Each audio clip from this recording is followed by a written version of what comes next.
Assalamualaikum warahmatullahi wabarakatuh. Nama saya Nur Hidayah binti Muhammad Din. Nombor matrik 072388. Kami dari kumpulan 4 bagi subjek ilmu wahyu dan sains. Jadi, hari ini kami akan membentangkan tajuk sains perubatan rahsia pensyariatan hukuman syariah. Baiklah, objektif bagi kajian kami ini ialah yang pertama, menjelaskan rahsia pensyariatan hukuman bagi yang melakukan pembedahan plastik terhadap pensyariatan Islam. Yang kedua, mengenal pasti kesan yang terjadi kepada masyarakat Islam jika mencipta manusia klon dalam pensyariatan Islam. Yang terakhir pula ialah menghuraikan penggunaan organ dan tisu binatang kepada manusia yang boleh menjejaskan ibadah solat bagi masyarakat Islam menurut pensyariatan Islam. Seterusnya, antara persoalan yang dapat kami perolehi daripada hasil kajian kami ialah yang pertama, apakah pensyariatan hukuman yang diberikan kepada orang yang membuat pembedahan plastik? Yang kedua, bagaimanakah kesan negatif yang terjadi apabila mencipta manusia klon mengikut pensyariatan Islam? Yang terakhir pula, mengapakah penggunaan organ dan tisu binatang dapat menjejaskan ibadat solat? Jadi, itu sahaja daripada saya. Kita teruskan lagi kepada pembentang yang seterusnya.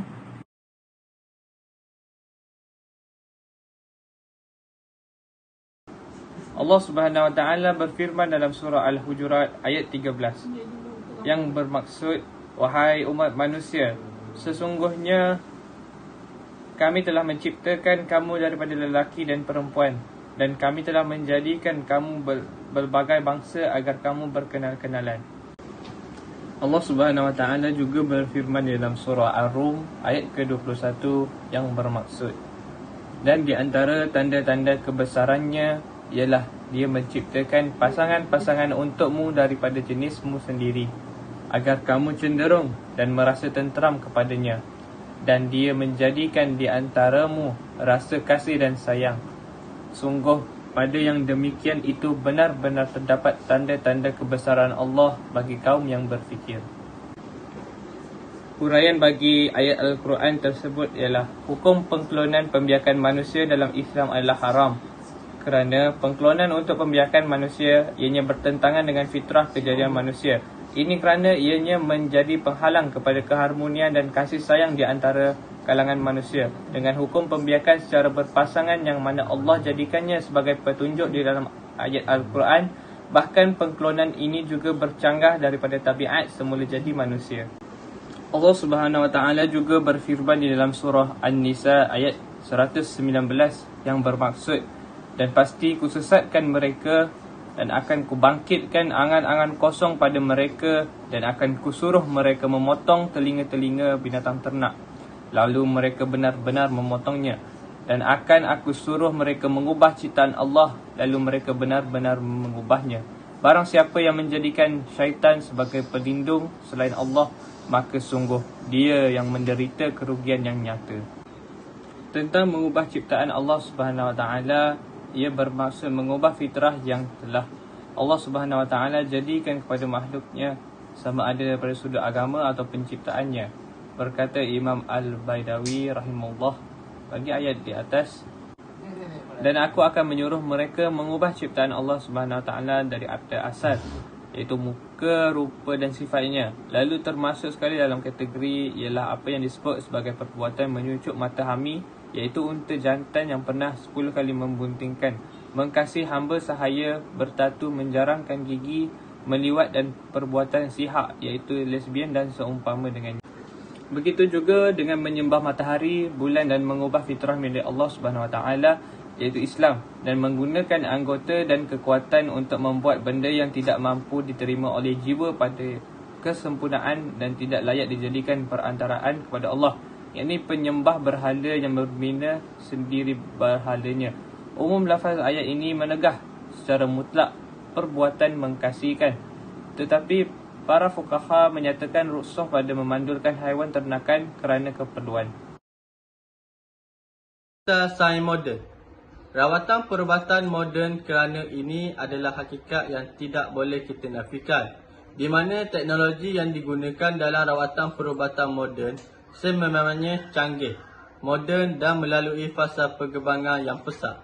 Pengklonan ialah kaedah menghasilkan bayi yang mempunyai maklumat genetik yang sama dengan ibu atau bapa atau seseorang yang lain. Telur ibu diambil dan dikeluarkan nukleus yang mengandungi DNA genetik ibu. Kemudian, nukleus dari segi orang yang ingin diklon akan diambil dan dimasukkan ke dalam sel telur tersebut. Telur tersebut kemudian dimasukkan ke dalam rahim ibu dan diberi rangsangan supaya membahagikan pembahagian sel telur. Ini akan menghasilkan embrio. Seterusnya menjadi fetus dan akhirnya dilahirkan sebagai seorang bayi manusia. Di zaman moden kini, pembedahan plastik semakin berleluasan di seluruh negara termasuk negara kita. Kerana pembedahan plastik ini mengubah bentuk badan rupa kelihatan semakin cantik.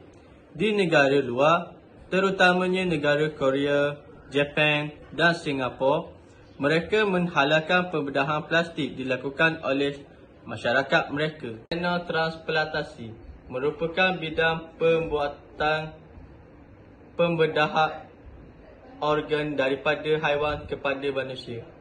Pada zaman sekarang, bilangan pesakit yang memerlukan pembedahan organ semakin meningkat kerana pelbagai penyakit akibat gaya hidup tak sihat. Dan organ manusia didermakan tidak mencukupi untuk kesemua pesakit yang memerlukan.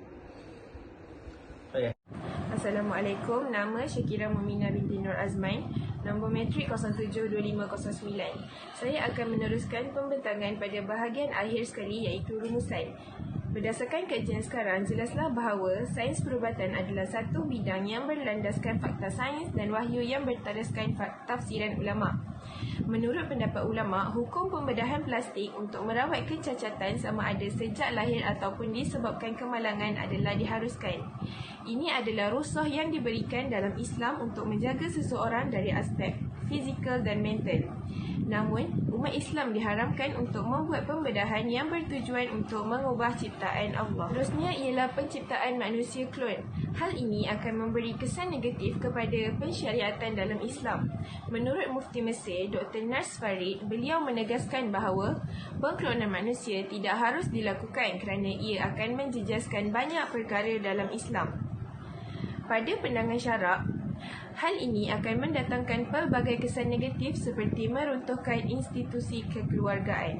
Akhir sekali ialah penggunaan organ dan tisu haiwan adalah haram sekiranya haiwan yang digunakan haram di sisi Islam seperti anjing dan khinzir kerana ia menjejaskan ibadat seseorang umat Islam. Sekian sahaja daripada kumpulan kami. Terima kasih.